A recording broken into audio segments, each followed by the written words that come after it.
Texting. Texting. Texting. Texting. Texting. Texting. Texting. Texting. Texting. Texting. Texting. Mark, Will, and Tomek present Texting. Hello, all you textual deviants, and welcome to another episode of Texting. I'm Mark Will in Taipei. And I'm Tomek in St. Petersburg. And how are you today, sir? Doing pretty well, Tovarish. Tovarish means comrade. Yes. I am on holiday for a week, so feels good. It's the first week off I've had since starting my job in September. And well deserved. Been working my ass off. And you, sir? Oh, I'm about the same as usual. Not on holiday at the moment. Okay. But are you, do you have any plans? Yeah, as I just told you off air, going north to Murmansk, which is Russia's northernmost city, I believe. It's north of the Arctic Circle and borders Finland, and it's one of the places you can see the northern lights. So all those cool purples and blues in the sky. You're not guaranteed to see it, I guess, every night, but there's a high probability. So you pay a tour guide around $120 to drive you around and get some photos. The funny thing is that actually you can see the northern lights better through your camera phone often. So sometimes you'll be looking up and you might not even see anything, but then you'll take a photo and you'll get like a badass picture. Mm-hmm. I don't know if that's good or not. I'd rather see it with my bare eyes, to be honest. But Yes. But yeah, I'll keep you posted, and if I do get any cool shots, I'll be sure to link them to our audience. That sounds awesome, but you gave away the game by saying we discussed this before turning on the mic. So I was trying to make it appear like I know, a but spontaneous question. Honesty is the most exciting. I guess you're right. Yeah. All right, well, on today's episode, we'll be considering Harold Pinter's Nobel Prize lecture. He won the Nobel Prize for Literature in 2005. This is Harold Pinter, the great British playwright. I mean, he's known mostly for his plays, but he also wrote poetry and was an actor and an activist. But in 2005, he won the Nobel Prize for Literature, and he delivered a lecture called Art, Truth, and Politics.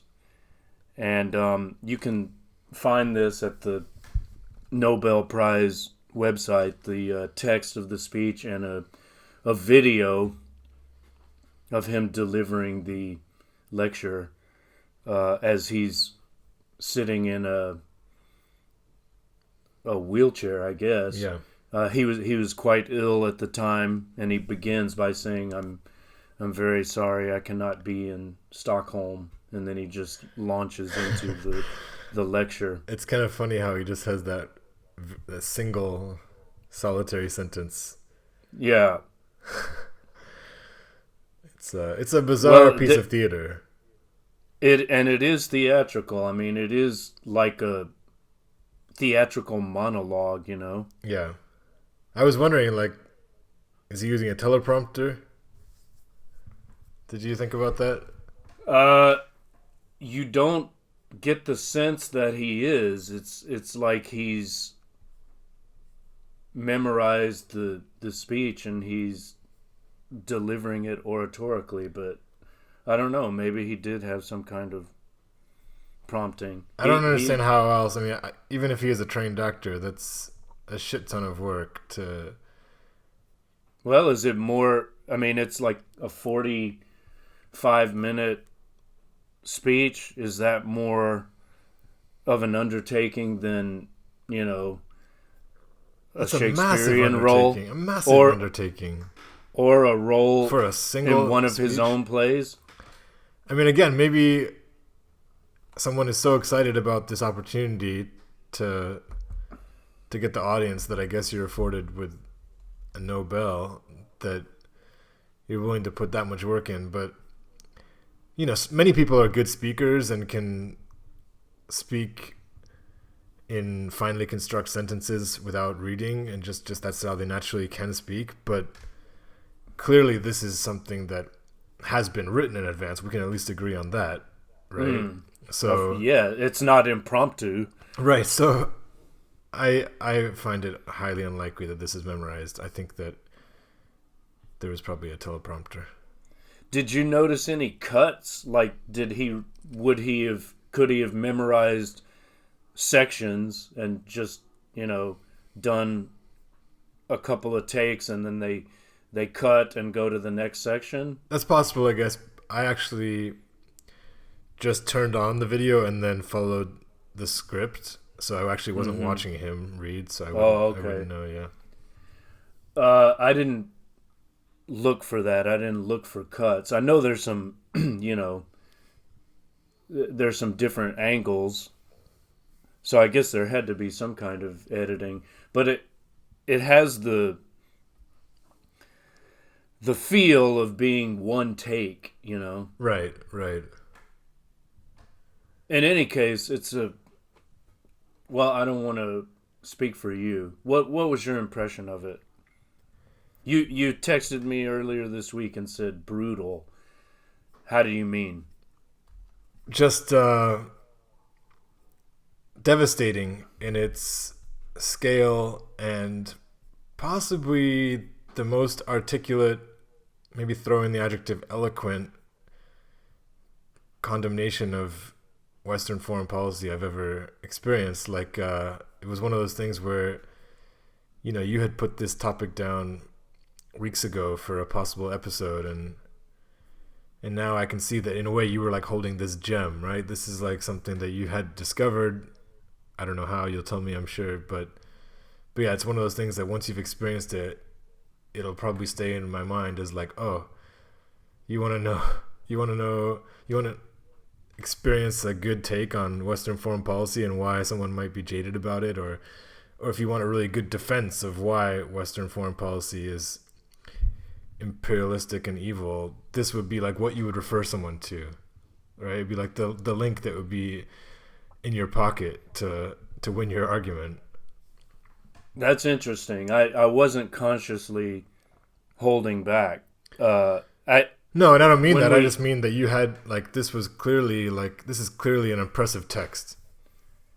Well, it was on the original list of topics, you know, for potential episodes, because it's an important text to me. I mean, as I may have mentioned, I listen to it probably at least once a year. I just keep going back to it because it's so powerful. I wonder if it could also be like food for a cynic, though, you know? Because I feel like the anti-West position, while I'm very sympathetic to it, and I think most people, it would be healthy. It's basically healthy to be, I don't want to reduce it to anti-West, but anti-Western government, Western power is a logical position to reach, and I would urge most people to basically get there. But I also think there's a lot of people who just marinate in it and like enjoy bathing in this bath of cynicism, and I feel like this would just be like candy for them, you know, like I see what you mean. Pour it all over me. The for world me, is it's fucked. more. Sorry, go on. Well, for me, it's more like fortifying and. It's a nice word. Nourishing, and you know, it's not like candy, as you say. It's not like a drug. At least I don't think so. It's more like a reminder, and it's encouraging too. You know. Can you speak to that a little more? Like, why choose that word? Encouraging. Yeah. Well, it's nice to be reminded that I'm not alone Yeah. in some of my suspicions and, thoughts about what you're calling Western foreign policy, although you could probably say it's more like Anglo-American imperialism. Well, that's the So- way he's defined it, right? I mean, Yeah, I think that I, we could easily and I- extend that to the rest of Europe, for example. well, yes, but there's particular emphasis on the U.S. and its lapdog. He doesn't use that term, but there's another phrase that's equivalent to describe the UK. Sure. I mean, these are things. I think also there's something about this particular time period, 2005, which is around the time of my own political awakening. I mean, it basically happened with George W. Bush's invasion of Iraq, which I was vehemently opposed to, as Pinter was. And this is a few years after that, and the results of that were known at the time. I mean, it should have been obvious to anyone before the invasion even occurred, but by 2005 it was clear to all. So maybe there's a certain nostalgic feeling I get by revisiting it. By the way, the uh, expression was Great Britain was compared to a bleating little lamb. Yeah. Nice Blakean reference in a way. Yeah. Yeah, and it's apt. Yeah. This is also 2005 is also the time I left the States for Korea, never to return. at least to live. And I was pretty close after you, as I think I left 2005, 2006. Yeah. So, what do you think about the venue? I mean, I also find it's inspirational. That's another way to describe it. The way he cites Neruda Yeah. at the end and, holds him up as an example of a poet who has political consciousness too. Mm-hmm. I find that inspiring. I mean, I've always adored Neruda, even when I've, found some of his verse to be trite or some of his positions to be indefensible. I just am greatly influenced by him, and I admire him and his great work, Canto General, as well as his earlier lyrical poems. I mean, the one that's cited in Pinter's speech is from what is it? Letters from the Earth, I think. Written during his time in Spain extract during from the I'm Civil explaining War. a few things. Yeah, I know that's the particular poem, but I think Okay. it's from one of the what's it called? Residences on the Earth. I think it's Residencia en la Tierra or something like that. There were several volumes of that, but it's from that period when he was in Spain during the Civil War, and there's a lot of surrealist influence, and some of that is pulpy garbage almost, but there's a beauty about it, and I love all of those books. But we're not talking about Neruda. Even though I often try to bring him into our conversations. We need to dedicate an episode. Yeah. Well, where do you want to start with art, truth, and politics? I want to start with what I just tried to sneak in a couple minutes ago, which is like the venue of, I mean, obviously he's not there in person, but this body that is the Nobel. And, you know, because I'm probably not the only one who is amused and slightly surprised by the fact that a speech like this can be made to this body, and then juxtapose this with the Nobel awarding Obama the drone war. What is his nickname? The Drone King. Yeah, the Drone King. You know, with the Peace Prize. Obama.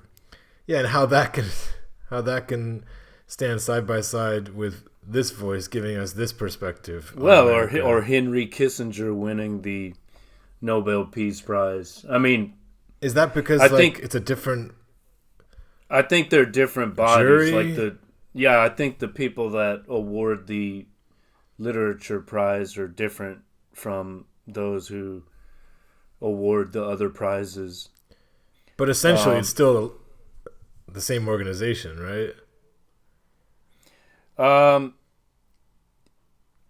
want to say yes, but I don't know. It's complicated, and they've been embroiled in scandals. It's quite a corrupt organization, apparently. Even though, you know, they because of their platform, they're able to introduce a lot of great writers to a worldwide audience that, you know, might not have known about them otherwise. Mm-hmm. Like there are several authors that I discovered only because they won the Nobel. I never would have known about them before that. Because that's just something that tends to motivate you? To well, some extent, right? I mean, maybe not so much now as in previous years. Like, I don't even know who won the last one. I don't even remember. And I think there were a couple of years when they didn't, because of the scandals, they didn't even award any prizes. So I don't follow it closely now, but at one time I did, and maybe its influence has waned somewhat, but you know, in the early 20th century, in particular, the middle years of the 20th century, it was a very influential award, and I mean, I guess it still is, but if you're curious, I think it had more of an importance. The last Nobel winner culturally then for literature was Annie Ernaux, a French writer. Who I don't know. When was that? This year or last 2022. year? 2022. Oh, they already awarded it this year. Yeah, because it's already now end of October. I think they award it when, like August or something. Not sure. Anyway, I mean, it's interesting. Bob Dylan won it, but, you know, Cormac McCarthy, Thomas Pynchon, Philip Roth, Don DeLillo, they didn't win it. So Neruda won. 71. Yes, of course. Of course. I'm well aware of that. But yeah, so I guess I just wonder, if we extend the conversation about the Nobel a little bit, like, is it the viewership that motivates Pinter to choose this particular topic? Because for me, it's like, why, right? Why? Because because he had the platform. I mean, you know, he was an activist. If you go to his website, haroldpinter.org, I want to say. Let me look that up. Yeah, it's haroldpinter.org. You can browse around. There's one of the sections is politics, and he was actively opposed to the invasion of Iraq, and in fact won the Wilfred Owen Prize for poetry opposing the Iraq conflict. Okay. Wilfred Owen being the World British, War, yeah. and World War One soldier poet, right, that wrote of the horrors of war. But actually there's a beautiful, if you go into the, what do you call a section in a website? It's not section.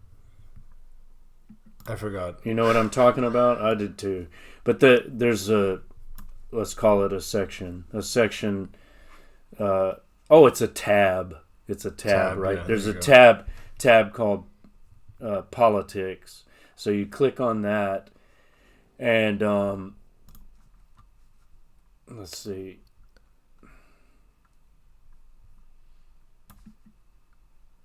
War against Iraq is one of the sections. Yeah, there it is. War against Iraq. And there's some samples of the work that, led to him being awarded this prize. Here's one of my favorites. It's called Democracy. There's no escape. The big pricks are out. They'll fuck everything in sight. Watch your back. Harold Pinter, February 2003. Is that like a standalone poem or something, or what? Yes, yeah. Okay. It's those 4 lines. Yeah, so that's interesting. So this is like your one chance in your life to basically say something, and that's the idea? Because it just seems... He's been saying it. He had been saying it from the beginning. He was on the front lines. He was protesting in the streets. He was making public statements. I'm not denying that. Poetry. I'm not denying that. But I'm just saying... but then he wins the Nobel partly for this reason, right? Like, often the Nobel decisions have a political dimension, right? Right. Like when they award it to Neruda, it's like Sweden, one of the Nordic countries, trying to mediate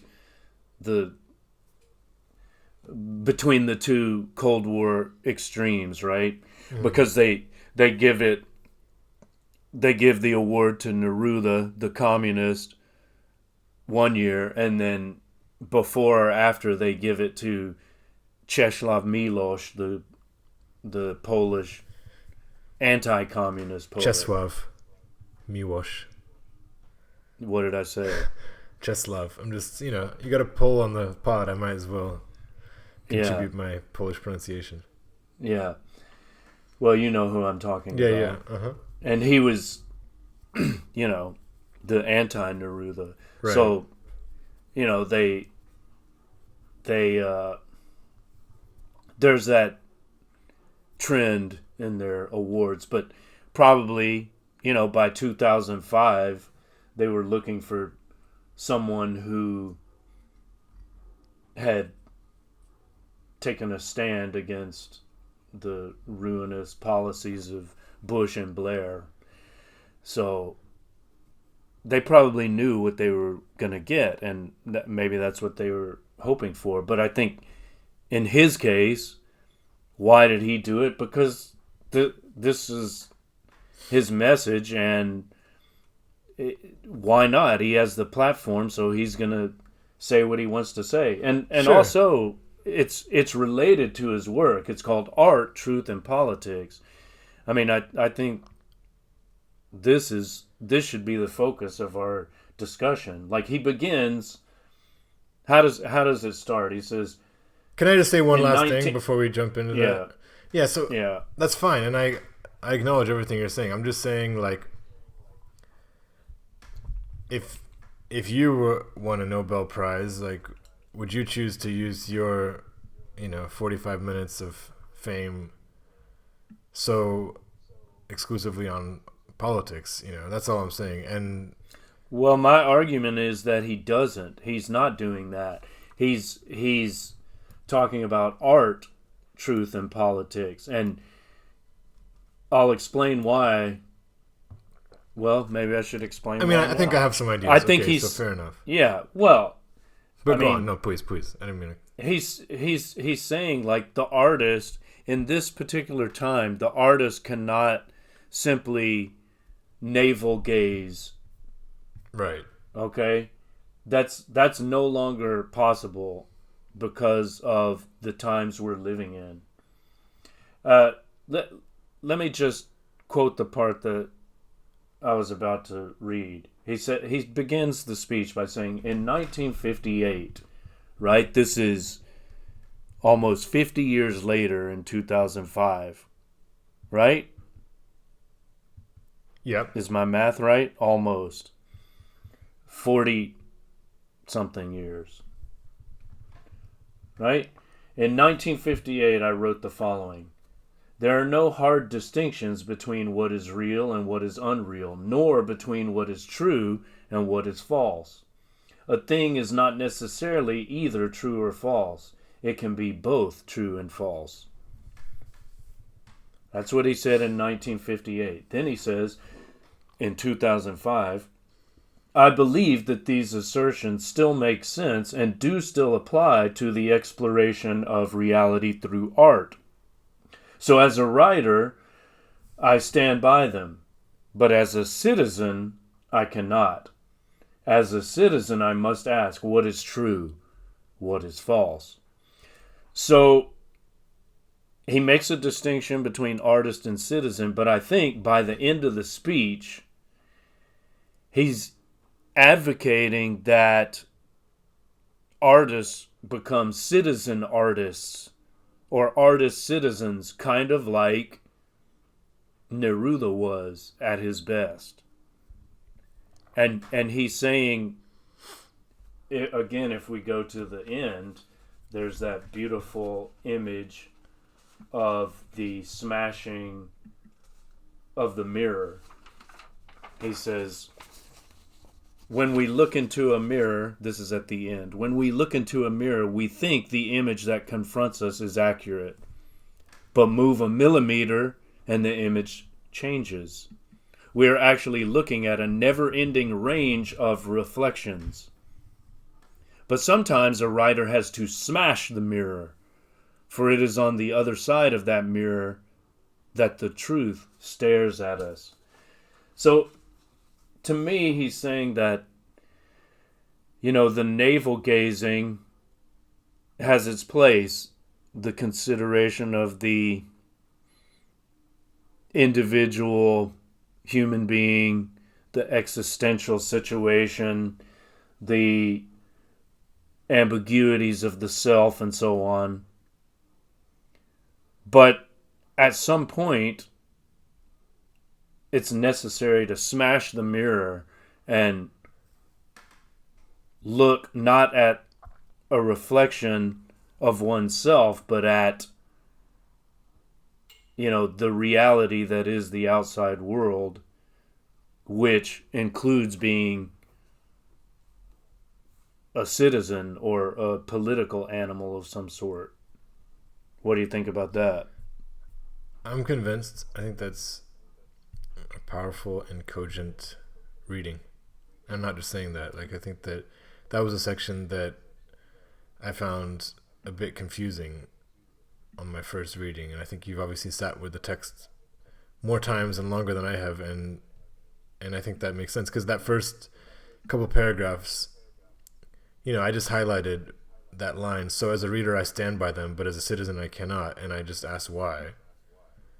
Why would you not apply the same level of gray or duality or skepticism to political truths? Yes. Maybe because I think I tend to, Like it's like we're all responsible for everything. So that's the only thing. I kind of feel like, in a way, he's being a bit evasive by doing a lot of condemning without maybe exploring the why of, I don't know what you want to call it, human avarice, human selfishness.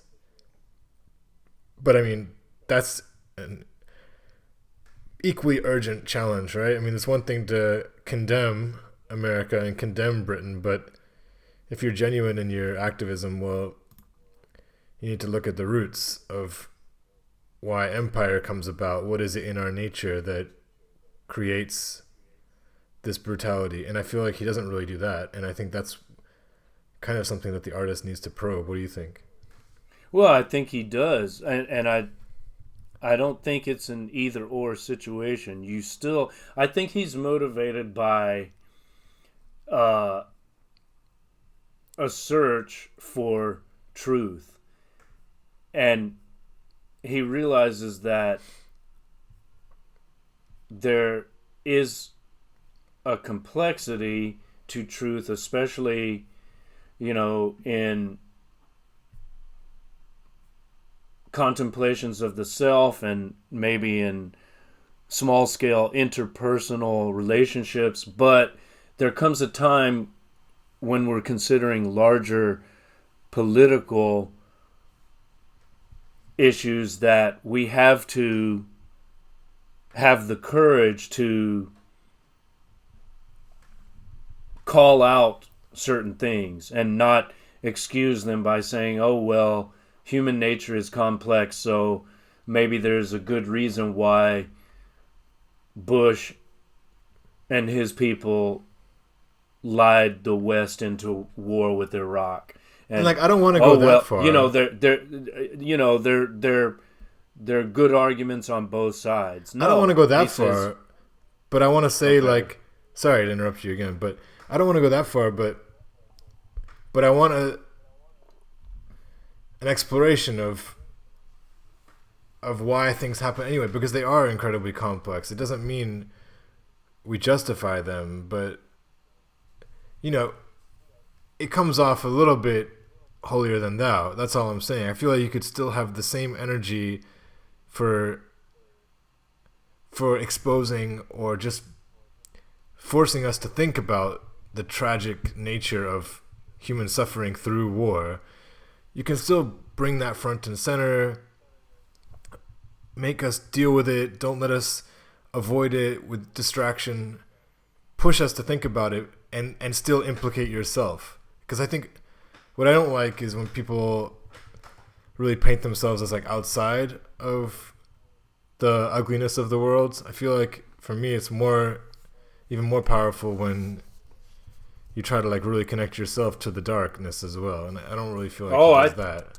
Oh, I think he does, but maybe that's based on my knowledge of his. I haven't read anything of his, so that's a disclaimer. Yeah, maybe that's based on my knowledge of his plays. Actually, there's a great quote I want to read. He was a friend of Samuel Beckett and very much influenced by his work. And as a young man, he wrote this about Beckett. Listen to this. Okay. The farther he, that is Beckett, goes, the more good it does me. I don't want philosophies, tracts, dogmas, creeds, ways out, truths, answers, nothing from the bargain basement. He is the most courageous, remorseless writer going, and the more he grinds my nose in the shit, the more I am grateful to him. He's not fucking me about. He's not leading me up any garden path. He's not slipping me a wink. He's not flogging me a remedy or a path or a revelation or a basin full of breadcrumbs. He's not selling me anything I don't want to buy. He doesn't give a bollock whether I buy or not. He hasn't got his hand over his heart. Well, I'll buy his goods, hook, line, and sinker, because he leaves no stone unturned and no maggot lonely. He brings forth a body of beauty. His work is beautiful. Nice. Yeah, that's really powerful. So, but I'm still giving you my opinion, like, based on this text in isolation. Like, I appreciate that larger context is important for understanding Pinter. I'm just saying this speech, for it to really be revelatory for me, would kind of have to go that extra. It already is like a really powerful speech, so I'm not trying to like reduce it, but it would be even more compelling for me if it went a little bit further in exploring the why these things are happening, like, because otherwise it's just, you know, this is the history of humans, is war and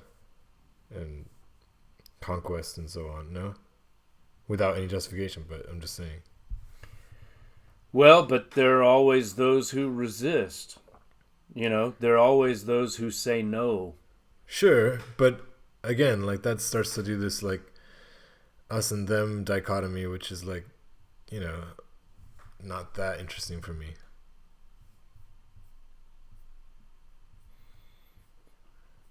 Okay, well, it's called debate, baby. It's called debate, baby. Sorry. But can you explain that? Like, there are people who say no. There are people who stand up. There are people who resist, right? And they're different from those who go along to get along. Yeah, but like, I'm saying it's good to focus more on the understanding of why evil happens.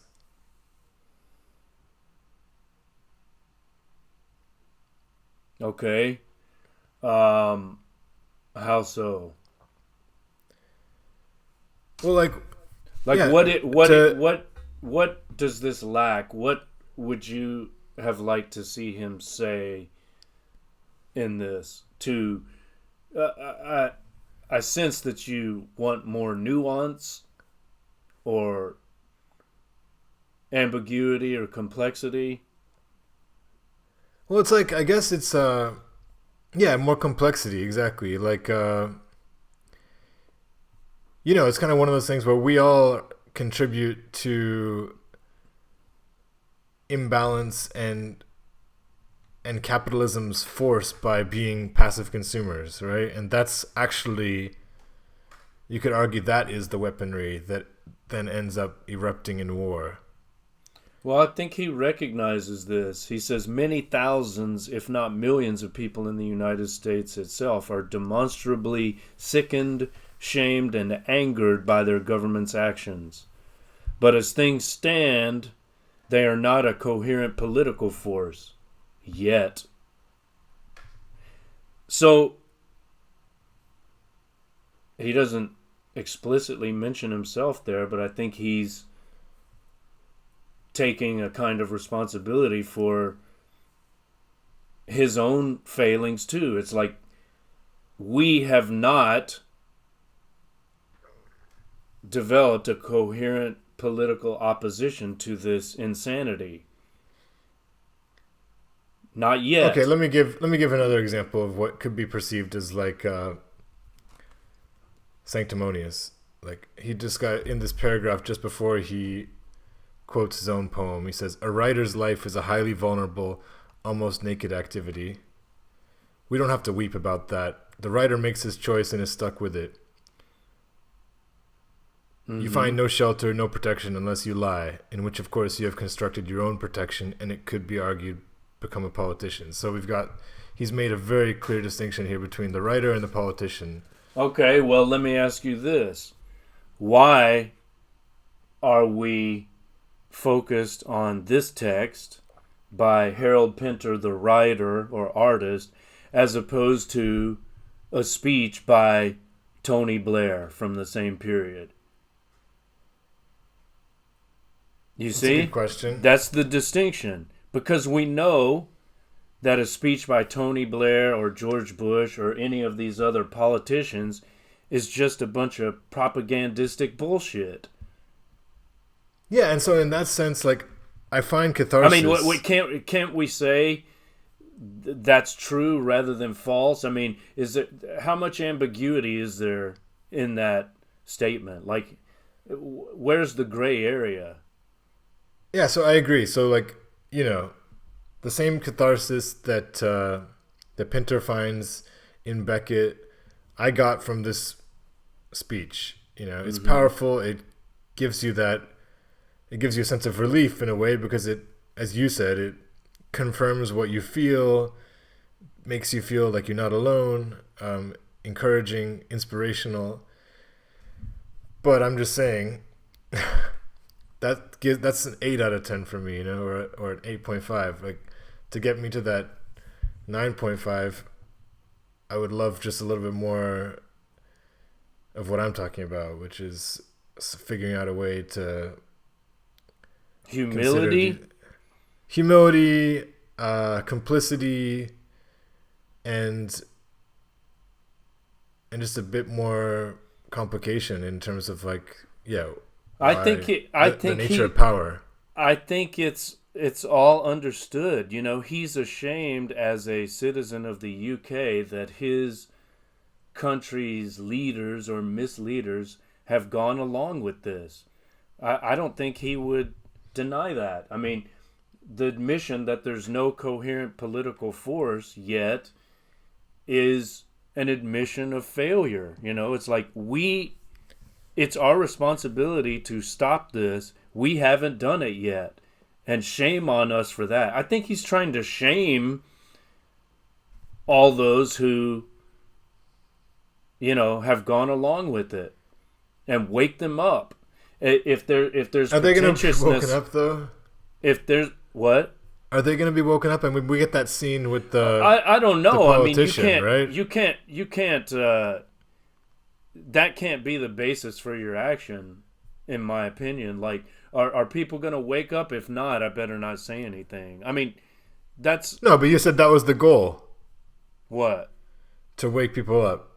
To wake these people up. I think that's part of it. Yeah. So what? It doesn't mean it'll be successful. I mean, he's. This is a protest from a place of despair, maybe, you know, like that short poem I just read, Democracy. There's no escape. The big pricks are out. They'll fuck everything in sight. Watch your back. I mean, maybe it's the cry of the doomed, but you still utter the cry. You still make the statement. Whether it does any good or not,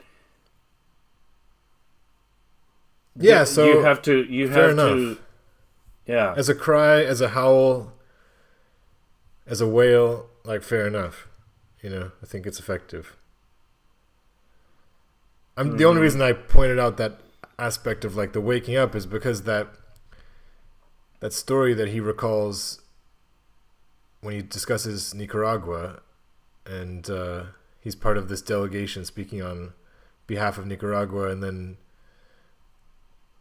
this guy Raymond Seitz responds to the priest who protested, saying, "In war, innocent people always suffer. He did not flinch." Yeah. So I guess I'm just saying that's pretty disgusting, isn't it? It is. I'm just saying it's naive to think that wouldn't be this. They wouldn't have the same reaction to this speech, you know. Right?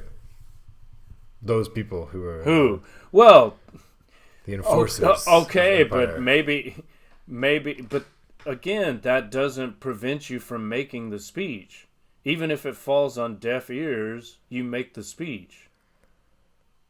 Like right now, I'll just give a personal example, since, you know, personal anecdotes are gold in the podcast universe. Are they? Okay. I don't know, but I'm going to share this anyway. I'm now assisting a teacher whose rights as a foreign professional educator in Taiwan were, in my opinion, violated. Okay, just as mine were more than 10 years ago. And it's the same institution that violated my rights that is violating his, or has been violating his. Okay? I took a stand a decade ago against all odds. It's me and my wife against a multi-million-dollar corporation which, owns this school that I worked for, that illegally terminated my contract, defamed me, and then conspired to cover it up.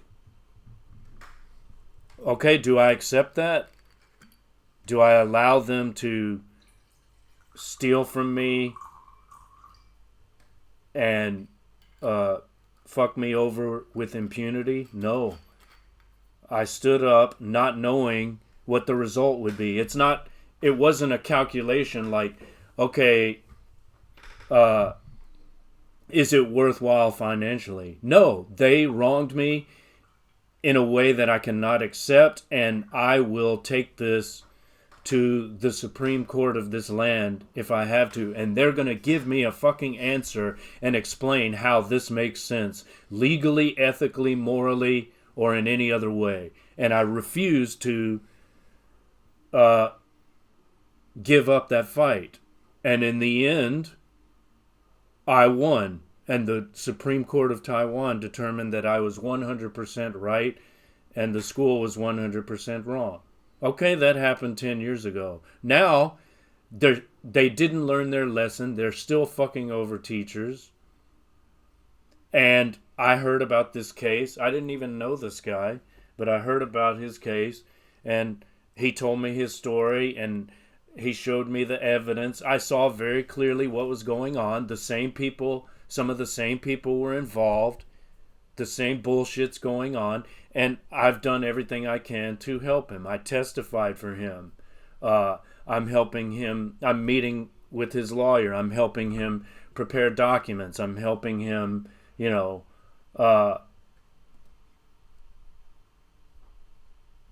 structure and organize his case against the school. For what? Am I being paid? No, I'm not getting any money out of this. I'm also spending a great deal of time and energy on it. But why? Because it's the right thing to do. I can't accept that injustice. And in a sense, everything that happens to him happens to me. Okay, I won my case 10 years ago, but they're still violating the rights of foreign teachers here. So if he has no rights, none of us do. So I have to stand up, and I can't say, oh, well, reality is complex and, things are true and false. No, they're in the wrong, and he's in the right. He did nothing wrong, and this sociopathic administrator violated his rights thinking she could get away with it. And maybe she will. Maybe she will. That's the other point I want to make. I don't know what the result is. That's not why I'm fighting on his behalf and supporting him, because I'm certain of victory.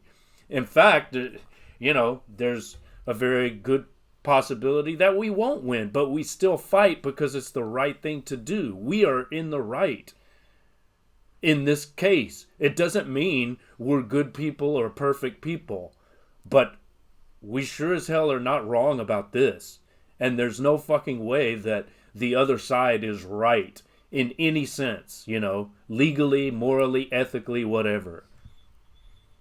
So it's possible. I'm perfectly willing to say, yes, I'm not a good person. I'm a piece of shit. Okay? But I'm not wrong in this case, in this particular area.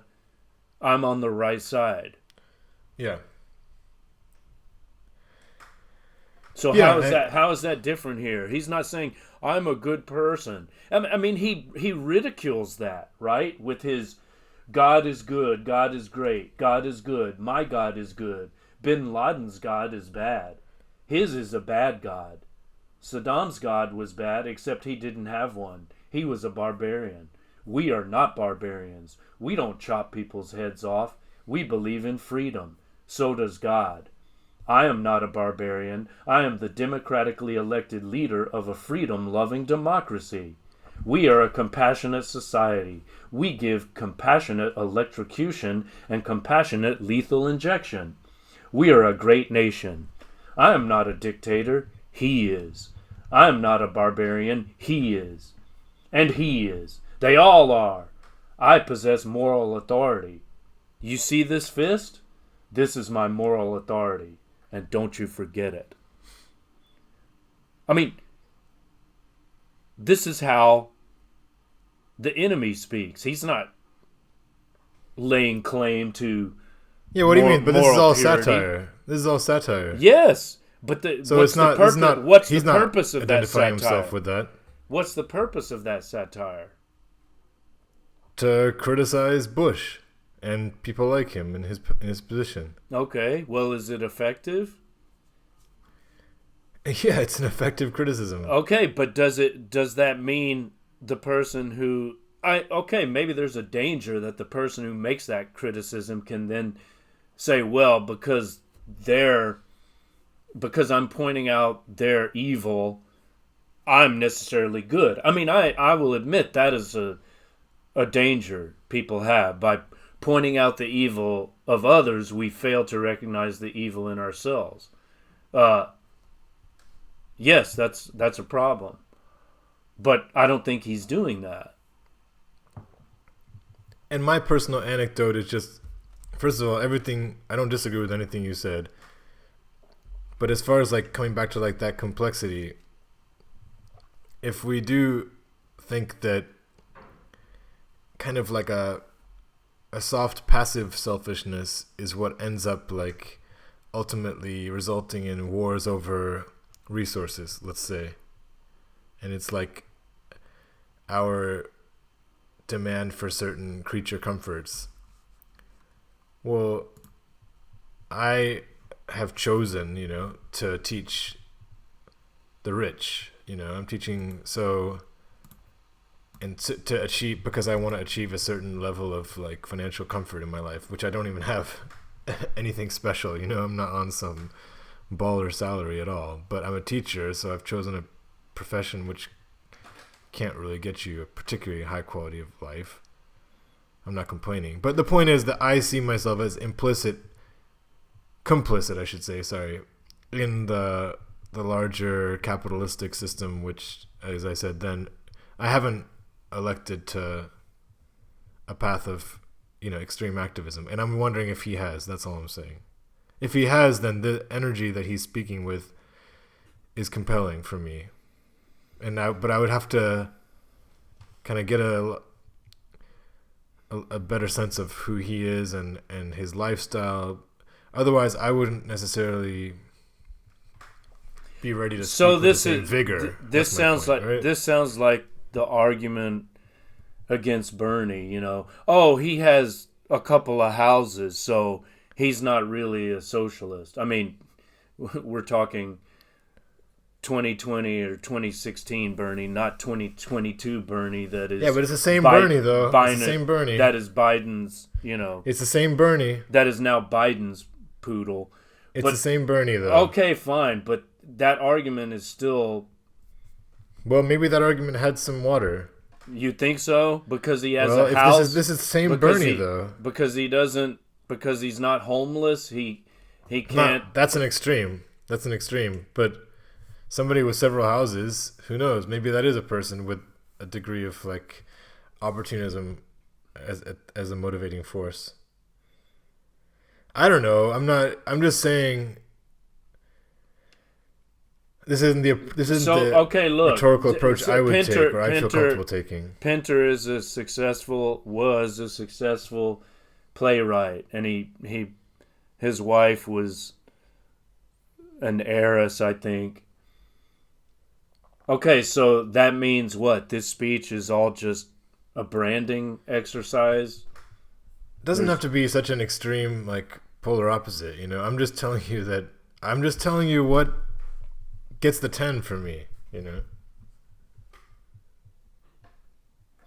I mean, like, anyone who criticizes the system has to do so from within the system because we're all in it, you know? We're all part of it. So what? Yeah, but he doesn't really focus that much on the system. It feels more like because you're in it, you can't criticize it? No, but it just feels like, I don't know.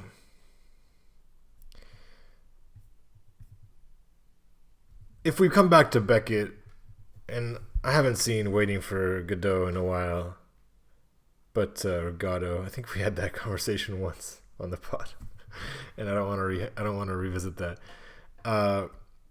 But you know, Waiting for Godot leaves you really stumped. You know, it doesn't have this kind of tone at all. You know, and if that's what Pinter got off on the plays of Beckett, you know, Beckett is far from this kind of tone. It seems to me, in the Beckett that I've read. Again, I like the speech. You mean? I like the speech. I like the energy. The polemical tone. Yeah, and the really moralistic one. And the moralism that is focused on, like, they are bad, or rather, and without implicating himself. And a writer's life is a highly vulnerable. I am the writer. You know, I am the writer, and they are the politicians. They are the corrupt politicians. You know, maybe it's a luxury that you're a writer. You know, that's the thing. Everything is so tied up. Like, the people who become writers, I don't know. Often, the people who are in positions to make really beautiful moral stands have benefited a lot from a lot of good fortune, you know? So I just think, yeah, let's come back to humility then. It just doesn't strike me as that humble.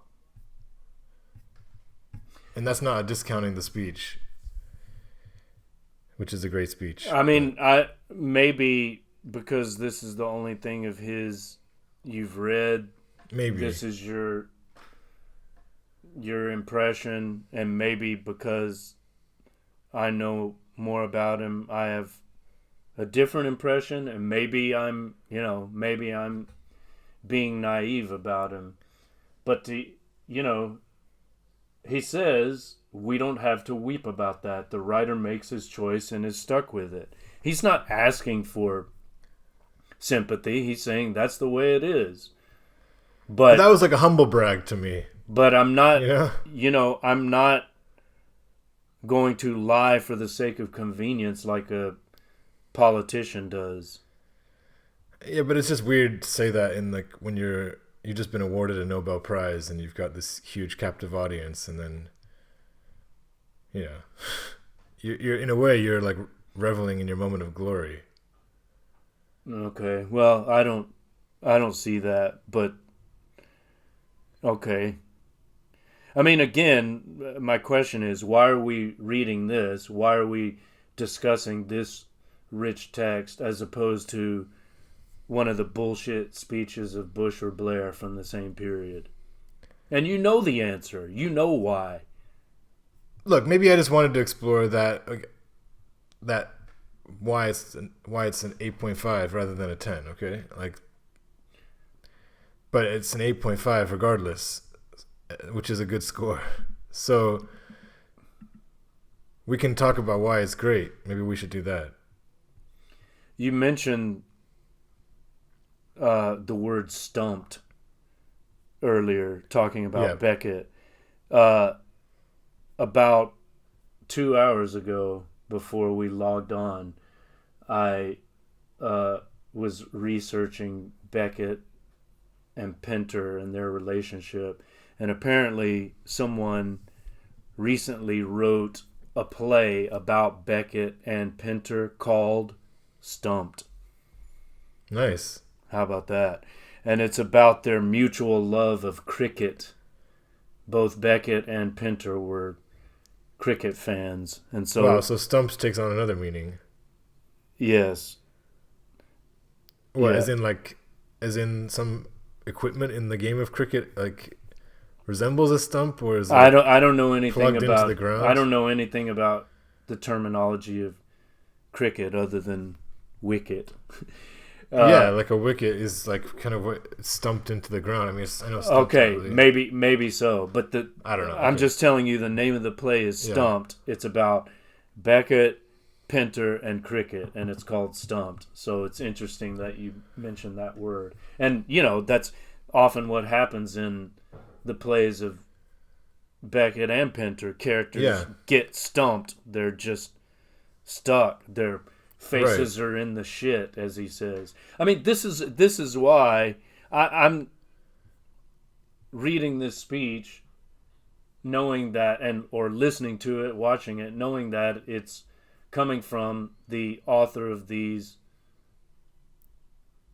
plays that deal with conditions of, metaphysical or existential horror and what could you say, aporia, like being stumped, not having an exit, being at a loss, having no way out. This is who he is, and I think as one aware of that condition, that fundamental condition of human or existential despair, he's seeing the political environment in which we're forced to live and crying out, naturally. It's too outrageous. Yeah. You can't. How can that be accepted? How can that nonsense be believed, be swallowed? I guess, look, if you have your 45 minutes to say anything to the world, I'm just saying you can. It's honorable to make this your emphasis, but there's other things. There's also positive things in the world. You could focus your 45 minutes on gratitude. So. And that might be an exaggeration too, right? So I'm just saying. Anyway, let's talk about. Should we talk about some highlights? Well, not text? yet. I don't want to leave this just yet. I think I'm not leaving it. I want to get into the actual speech. even now, but especially in 2005, maybe even more so now. But okay, in 2005 for sure. This is what is on his mind. This is what he's obsessed with, what he's consumed by. Like, I don't see how he could avoid it. And I'm glad he didn't. I mean, I'm glad that he let these people have it, as it were.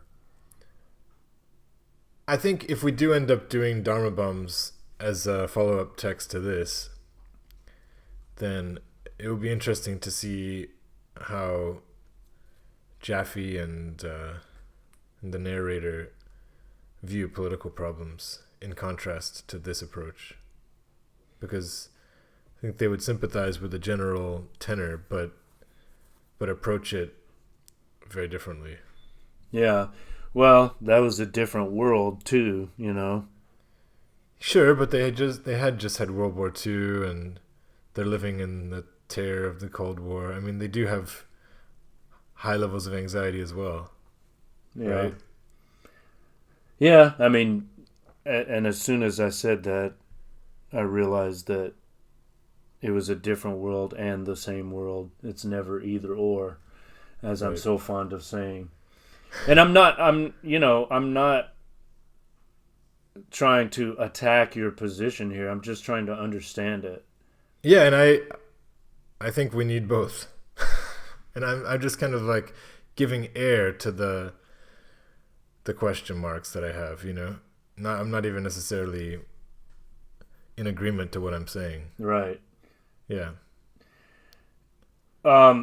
Okay, going back to the text, he mentions a play. Actually, maybe I should tell my Pinter origin story. Okay.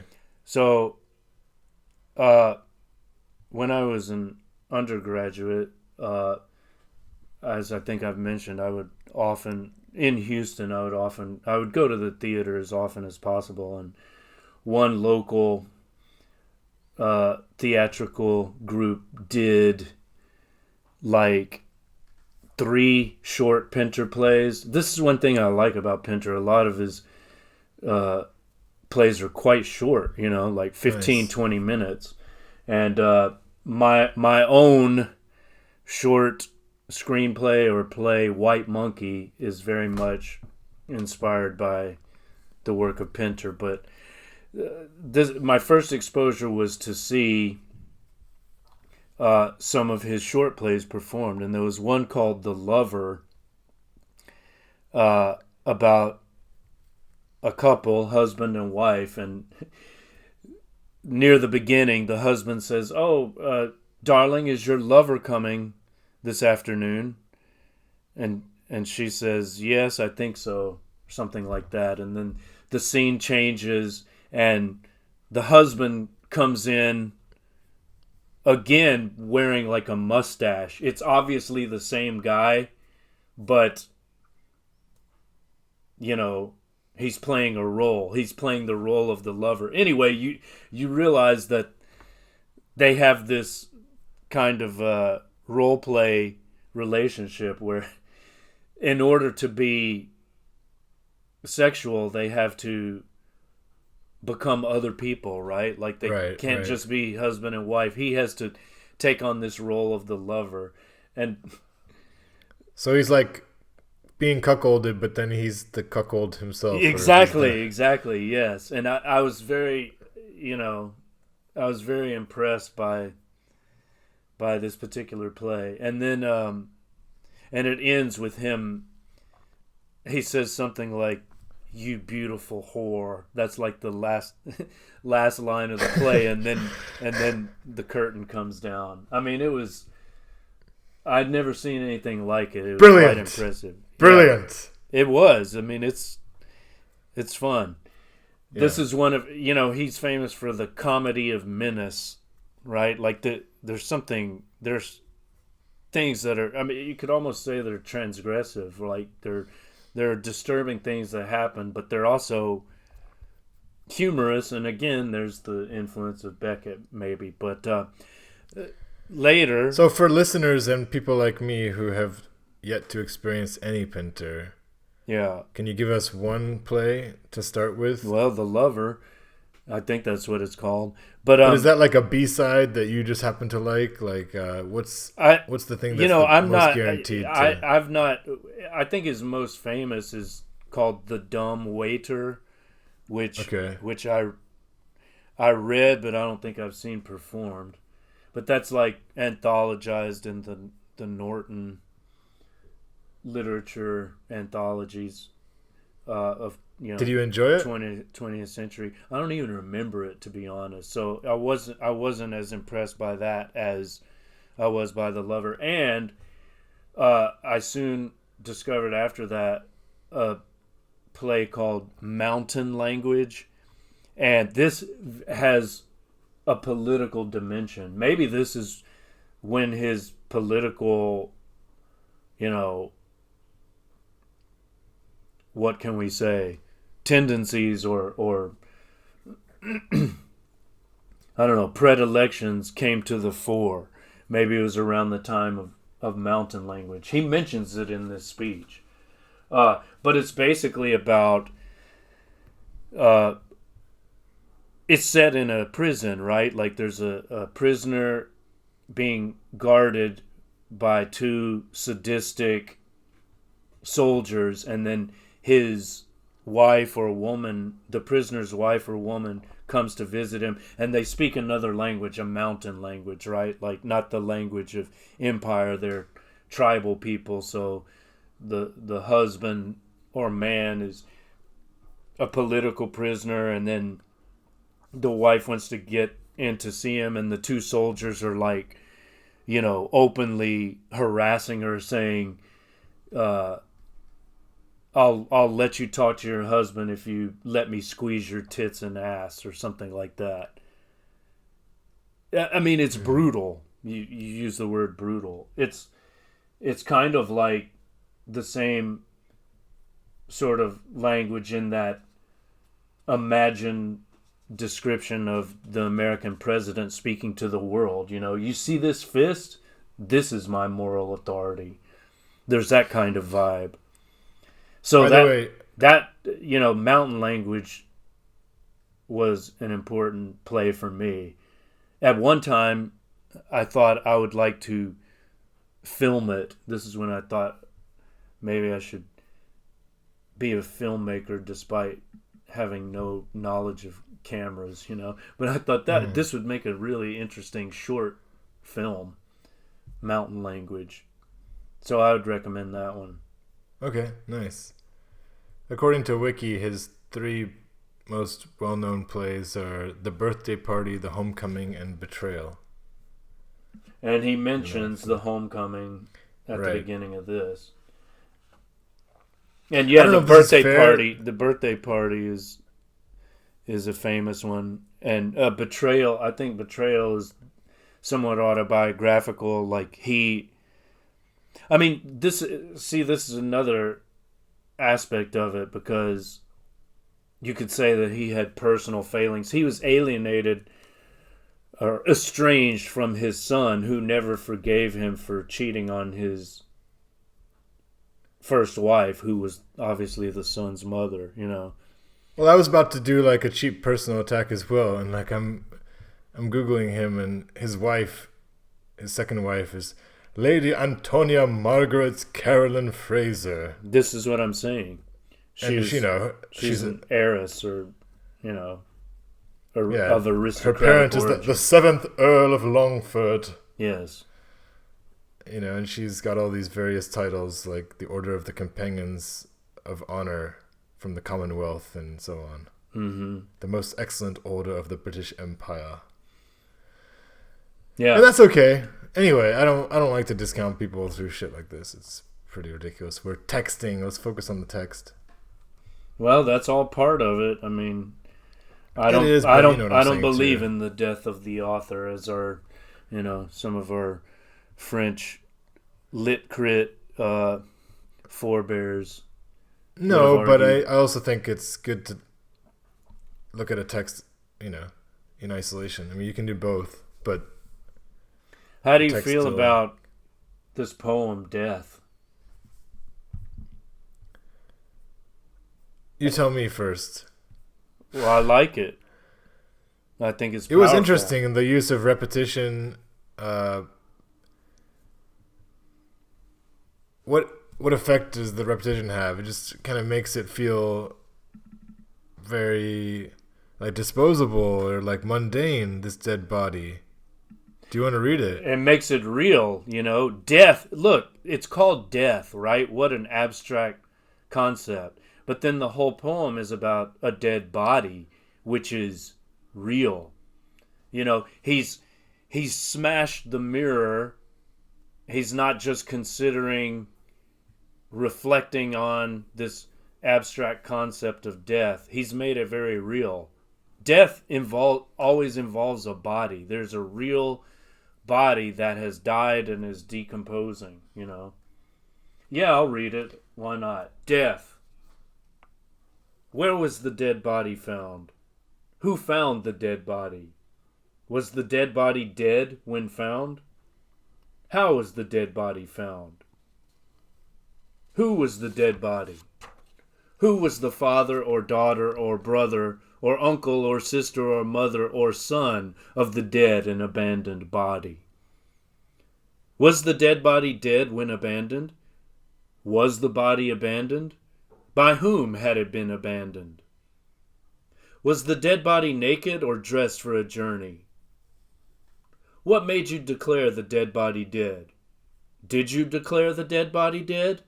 How well did you know the dead body? How did you know the dead body was dead? Did you wash the dead body? Did you close both its eyes? Did you bury the body? Did you leave it abandoned? Did you kiss the dead body? Harold Pinter. I like it. I mean, I think it's powerful, poignant. Yeah, I mean, the repetition of dead body felt a little bit...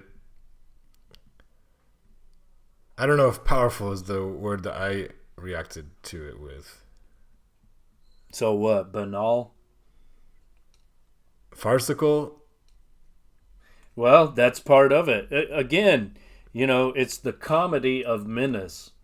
That's a phrase that I think describes a lot of his work. Yes, there is something farcical, but that makes the tragedy that much more potent. If there's a little dash of the satirical and the farcical and the comedic, the tragic is more tragic, oftentimes. How about that? Yeah. But in this particular case, it's just I think the way that the abstract concept is made concrete and real, that's what's effective about this. Would you like to talk about the opening section, which is more explicitly about the creative process? Is that interesting for you? Or we can stick to the politics. But I found it quite interesting how he talks about, you know, the initial seed of his plays. Yeah. And how... Right, Yeah. where he says, I have often been asked how my plays come about. I cannot say.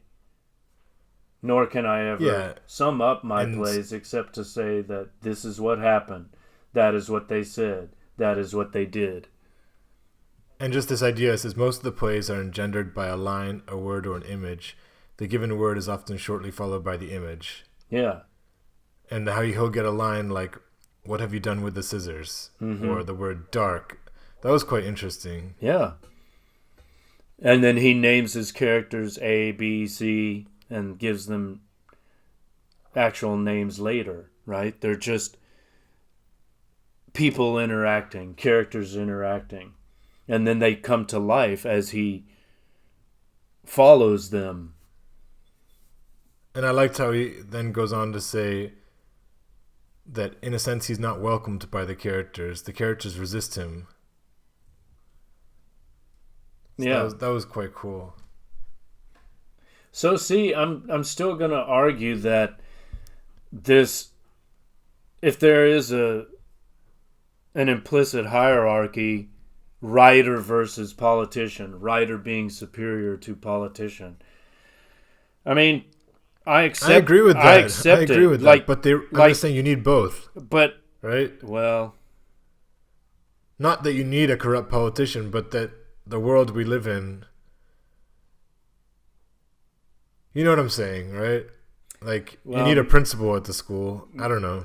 Yeah, but what if he were or she were also a scholar, a true, a legitimate seeker of truth? Like, what's more difficult, to follow these ghosts and bring them to life as, you know, the writer of plays does, or to just find a way to rhetorically dress up this propagandistic bullshit and present it to an audience? I mean, you could argue that a theatrical person, an actor, playwright, whatever, is a kind of politician, and a politician is a kind of actor. But what are their purposes? What are the respective purposes of their rhetoric? Right. You know, one is attempting to deal with complexities of truth. The other is narrowing the focus to some very suspect practical outcome. I mean, look, I guess I've read about, I can't remember if they're from like the Persian Empire or some kind of Roman leader who, governed on principle. And I don't know if that's just how they managed to represent themselves in antiquity. Marcus Aurelius or somebody? For example, but in general, it's not one person, but, allegedly there have been rulers who philosopher kings seek a lot of moral guidance and feel a genuine responsibility to their citizens. So if we grant that actually is true, that history contains these kind of personalities, then fair enough, we have some kind of standard to measure our present rulers by. And the alternate interpretation would be that, absolute power corrupts absolutely, and that these positions are just inevitably filled by sociopaths, people. Right, and that's just like where we've decided to stick those people. Like that's kind of their place. Okay, but as long as that's an important question. As long as that's the case, well, never mind what the eternal answer is, because maybe there isn't one. Maybe that has been the case so far, but that could change if we change. But whatever the answer to that question is, as long as we see that to be the reality, shouldn't we, as writers, let's say, as artists, as citizen writers, citizen artists, isn't it our duty, in a sense, to vocalize that, to express that? Yep. To say what we see? Okay, tell me I'm wrong. Tell me I'm wrong. This, again, going back to these legal cases I've been involved in, I'm always open to the possibility that I'm wrong. Explain it to me. None of what the other side said makes any fucking sense. So explain it to me. I'm not going to be silenced until I get an answer to these questions. And ultimately, no good answer could be given. That's why I won, because I showed that their arguments were completely absurd. And I'm confident that, I'm reasonably confident that we can do that in this other case that I'm involved in. I mean, I think there's no question that we're in the right, whether or not, the powers that be are convinced, that's another matter. You're dealing with, an apparatus. Can you tell this story like in a sexy way? Or is it something that if you ended up like telling it, it would be kind of like marred down in bureaucratic stuff? Which part of the story? You mean like my story or the current case? If I asked you to like tell us the story that you're currently embroiled in, would it? Okay, yes. Is it possible? But is it possible to do it in like a sexy way? I don't know how sexy it is, but this. You know what I mean. This school that illegally terminated my contract and then attempted to cover it up bureaucratically and legally, conspired to do so. There were multiple people involved. They are now trying to do the same thing to another highly qualified teacher.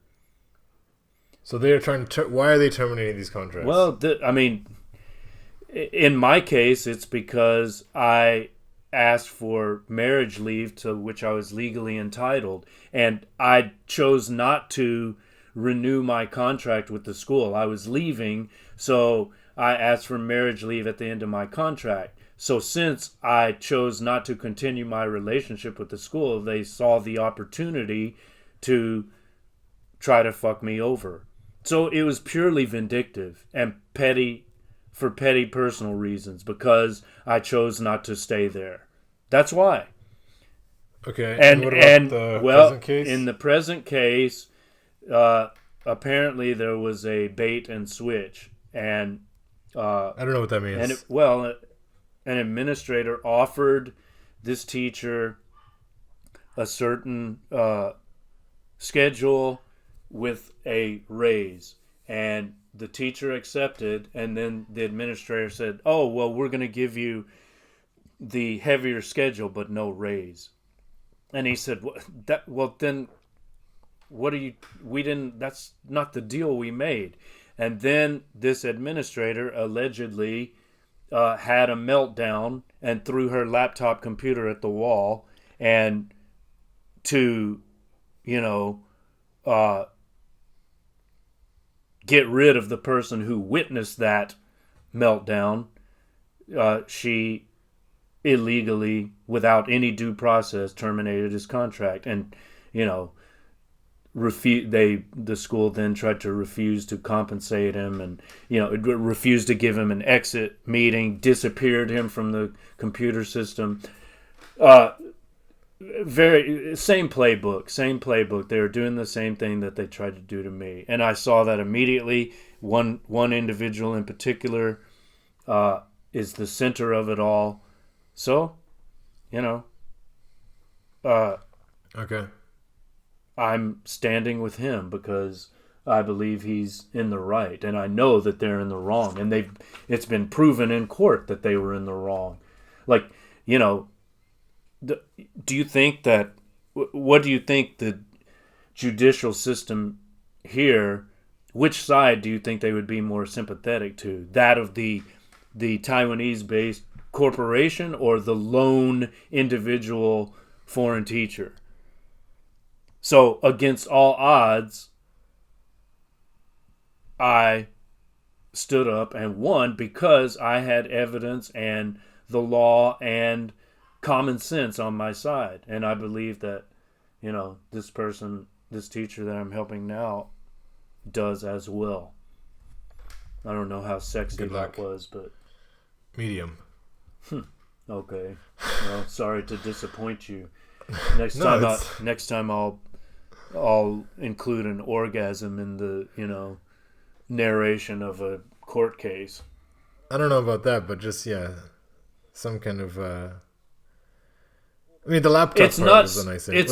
It's not sexy, okay? It's a time suck. I'm not saying it has to be, bro. Drain, and that's not what struggle is. It's not like storming the barricades with a parade at your back. It's a lot of slogging this is podcast content and hard work and sexiness.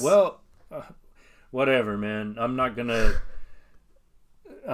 dress it up in rhetorical finery. It is sure. It is a painful, difficult process, and often I question, why the fuck am I doing this? What am I getting out of it? But I can't not do it. Okay, maybe I'm motivated by revenge against this institution and certain individuals there. Whatever. But I can't not do it. It's too outrageous. And I wasn't trying to bust your balls. The injustice is intolerable. And when I have the opportunity to speak out against it, I'm going to. Yeah, I know you're not. Well, okay. I don't know. It seems like maybe you are, but no, I totally respect what you're doing, bro. I'm just saying it's different between me respecting what you're doing and me thinking about podcast content. Okay, well, maybe we can cut this. Maybe it's not interesting. No, I don't think we should cut it either. It's real talk. But I've been thinking about, the comment you made about privilege, and I'm thinking of someone like Cornel West, right? Like, well, look at him. He's a tenured professor, or was, he was dismissed by Harvard, but, he's a world famous intellectual, published author. He has a big platform. So yeah, it's easy for him to make whatever statements he makes. But I mean, what else is he going to do? Like that's what he has, that possibility. So he should just shut up and, not I'm not saying that. raise his voice when he sees But it's injustice. all part of it, right? It's all part of it. I'm just saying you should live consistently. Actually, like, from my limited impression of Cornel West, he is pretty consistent. Like, when I saw him speak in Arizona, he kind of went over his schedule in terms of meeting different activist groups, you know, the red-eye flight that he caught to come and speak. I mean, it seemed like he was grinding and really giving his whole soul, you know, to the work. So And fair enough. And he, you know, even though I don't subscribe to his religious ideas, I greatly respect his, you know, the way they inform his life. And in particular, he says something about being himself a broken vessel. You know, I am a broken vessel. I'm imperfect. I'm, you know, I don't know if he would say he's a sinner. Probably he would. Like, we're all sinners. Of course he would. He's Christian. Yeah, so, okay. But he doesn't use that term, though. I've heard him, I mean, maybe he does sometimes, but I've heard him say broken vessel, which I think is powerful. And I don't think Pinter is any different. I think he would say the same thing. Of course I'm a broken vessel. I wrecked my first marriage. I'm estranged from my son. I've hurt people. I've been hurt by people. I'm a human being with my own failings. But that doesn't mean I can't. Let me jump in here. That doesn't mean I can't speak up against obvious injustice and, you know, war crimes and But I do want to interject here and note that Cornel West was very quick to use the word brother before anyone he's referring to. Even when he's talking about very odious characters, he'll say brother Obama, brother Biden. Yes. And he's always linking himself to them. And so I'm just saying that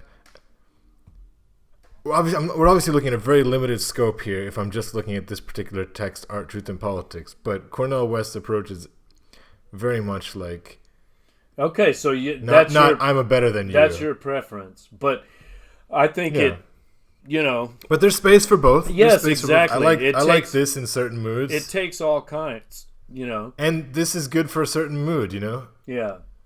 I wouldn't want it not to exist. Right. Yeah. Yeah, it takes all kinds. You know, they would be aligned politically more or less, but you know, in that same coalition of intellectuals or public people, you know, that features Pinter, you would also have Cornel West, you'd have Gore Vidal, you'd have Noam Chomsky, whom, you know, Pinter greatly respected. And I was reading today on his website, like, he introduced him at some conference or something, so they knew each other, and they each have a different viewpoint. You know, Cornel West talked about how Chomsky has a very, like, Cartesian, rationalist, logical presentation. That's who he is, you know. Gore Vidal is an artist and a writer of fiction. Cornel West is a deeply religious and spiritual man. But Pinter is a, you know, comedy of menace, theatrical actor and playwright. You know, someone else has a different approach. Richard Wolff is an economist straight up. Someone else is a journalist, you know. Julian Assange is what he is. So there's still these beautiful personal or differences of personality, because we're all individuals, but absolutely there's still solidarity on certain issues. I mean, we can all agree these wars are horrible and should be stopped, and the people who promote them and get rich off them are disgusting and should be called out. I mean, I have no problem with that. I agree with you. So me either. Yeah, so I think the image of the mirror is ambiguous. I don't know that he's fully resolved, you know, what it is he wants to communicate. But as I see it, I think he's saying, even though we, on some level, as individuals, existential beings, we do the navel gazing. We look in the mirror and see all the different sides, and that's fine. But sometimes we have to smash the mirror. Maybe it's just in certain historical moments of crisis that we have to do that. It's like, again, going back to Neruda, like the lyric poet, or Akhmatova for that matter, okay? Like the lyric poet, the broken-nosed beauty, the femme fatale with many lovers, by historical necessity, she had to smash the mirror and look at another kind of truth. Right. Agreed. That might be a good place to stop. I highly recommend everybody read this or watch this video. I think it's, as I said to start, it's a really, really effective... What's the best word here? I don't want to say criticism. I think there's a better word, and I'm sorry to use the word sexy, but there's a sexier word than like criticism or condemnation, or like maybe evisceration. Denunciation. Denunciation is not bad. I'll keep looking for the perfect word, but make it sexy. Of the empire. It should be a word that gives me a boner. That's my ultimate goal in life. Yeah. I know. But yeah, it's incredibly powerful, and if I felt more at ease discussing politics with my dad again, like this is the speech I'd like him to grapple with. Just send it to him. Maybe he'll watch it. Or no, read it. he gets triggered by even links now. His reaction will be, well, you don't watch it, you don't read any of the links that I send you. Oh, okay. It opens up a can that I just have made a mental health decision. I understand. I understand very well. It was hard not to share it. I've got parents because it's like everything I want to say. I've got parents of my own, so it sounds like you appreciated this more than I don't know, more than it seemed you did during this episode. Maybe you're just I just thought it was interesting I was playing devil's advocate because I think that can be interesting. Yeah.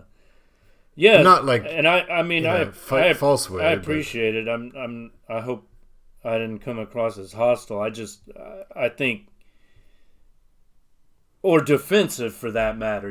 Like he's certainly open to criticism. I just think that he himself would admit that. Like he's not claiming to be holier than thou. I don't think. And I think it takes a lot of effort for an average American or Brit or Westerner to fully see foreign policy of the West as brutal. Like I think even many, many liberals, including myself, for the majority of my life, and even now, I don't know if I'm really willing to say, that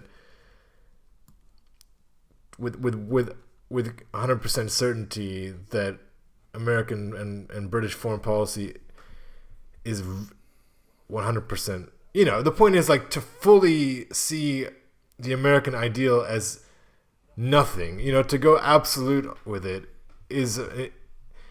It's hard, right? Because it's just like completely rejecting something that you're just really force-fed and believe in growing up. There's this line in the speech, I put to you that the United States is without doubt the greatest show on the road.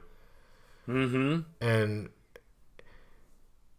And it's hard to completely reject all the pomp and circumstance of the American political tradition, and just to completely reject it. And I think that's what he's asking us to do, though, right? He's asking us to like completely reject any positive, lingering motives that you hope to ascribe to the American project. Well, because it doesn't support its own ideals, right? Like supposedly the rights of Magna Carta have been enshrined in the Anglo-American tradition. They're to be respected. But no, these people didn't respect them. They shredded Magna Carta. Well, it's like thinking about Putin's speech, right? Which he gave this speech yesterday to this think tank, and apparently he quoted Solzhenitsyn and Dostoevsky. And I think I don't know if you got a chance to look at the way that he invoked Solzhenitsyn, but it's something about the West's need to universalize and to really just claim a certain moral, I don't know if high ground is the right word, but superiority. Well, this again, like, that is a question. It's interesting that he quotes Solzhenitsyn because, you know, he was like the darling of American media in, I guess, the late 70s or whatever, when he was right, and that's out. why I also find it a bit rich that he's. I mean, it's. I'm not sure how comfortable Solzhenitsyn would be with his words in Putin's mouth. You know, I mean, it's. Well, you know what I mean. I doubt he wants to be in the mouth of any. Actually, I heard he was a Putin fan, but I'm not sure. Okay. I'm not. That hasn't been verified. I think the friends we met when we were in Vladivostok suggested that maybe that's not true, but were we even talking about Putin at that time? I guess we must have been. But I don't really think that came up. That came political up. Consciousness. That came up, but you know, I think he probably did say that. This is the thing, like, his message as presented in the West was, he's just anti-Soviet and therefore pro-Western narrative. That was never the case. He was always sanitized and, you know, made more palatable for Western propagandistic purposes. I'm not willing to, you know, say that the West doesn't have things that are great about, and that's all. But see, recently, actually, I think it was the last episode, you were talking about how, you know, it was the Gore Vidal episode. You were criticizing his invocation of, you know, the founding fathers and freedom of speech and so on. I think at the time you said that's always been just political expediency and bullshit. Yeah. Well, so, I mean... No, but I'm just saying in terms of, like, freedoms that the West... I mean, I still think that you know, the West has more freedom, individual freedom, than many countries. Like, I'm just saying, we can't completely ignore the good things that exist in... You know, and I'm stopping each sentence I'm starting because I don't really feel super confident. I understand. I know. But still, you know, a gay person feels better in England than in Algeria, you know, or in England than they do in Russia. I mean, that needs to be part of the conversation, you know? Yeah. And so... Well, so but the idea speaking, come on, buddy. But the idea that the U.S. is supporting Ukraine because they're more friendly to LBGTQ folk, which is an argument that... Did you really just say LBGT? Didn't I? Anyway, it doesn't matter. Yeah, it's LGBT. But anyway. What did I say? He said LBGT. Sorry, I got the order wrong. LGBTQ. Yeah. That's what I said. You forgot Q, motherfucker. You unwoke, right. You know, by the way, cisgender patriarch. Can I just tell you? No, look. This argument was made recently by Jamie Raskin. You know, the Democratic. He signed this letter. You know, from the Progressive Caucus or whatever. You heard about this letter, right? Basically, I cannot believe that they rescinded it. Yeah, exactly. Bitches. They basically said, "Oh, we should consider talking," and then within 24 hours they rescinded it and said, "Oh no, forget that." And one of his arguments, this dipshit, was, "Well, of course we're supporting Ukraine because they're more friendly to the alphabet folk." Yeah. Come on. I mean, that's...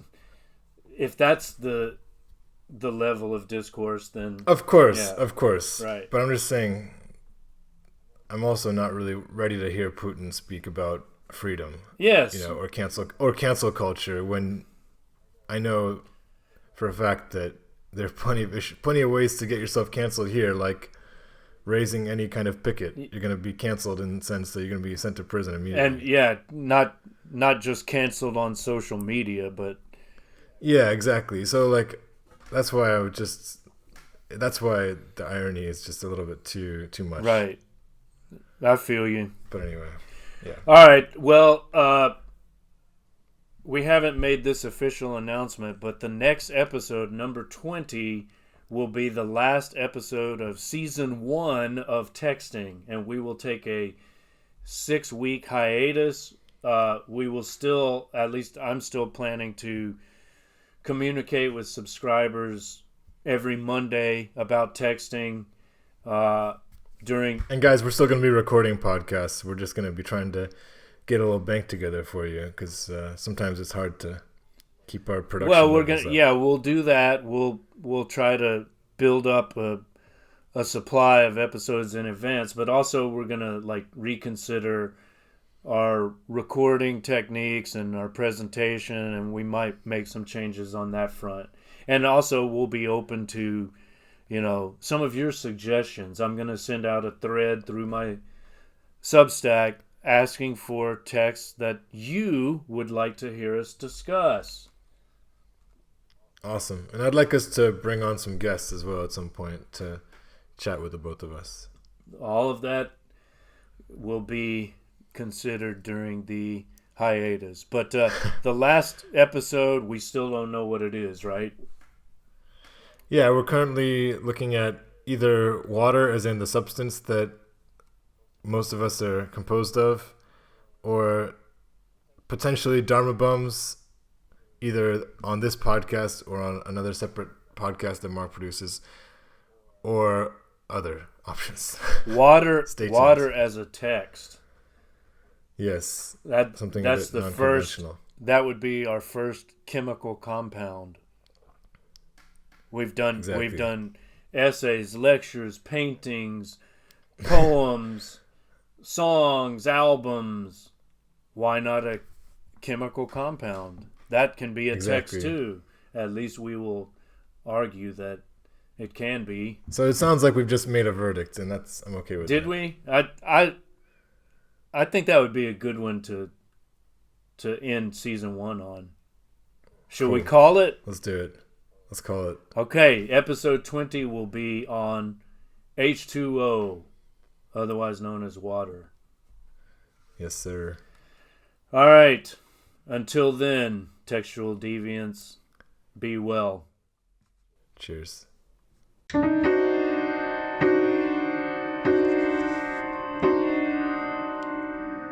Texting.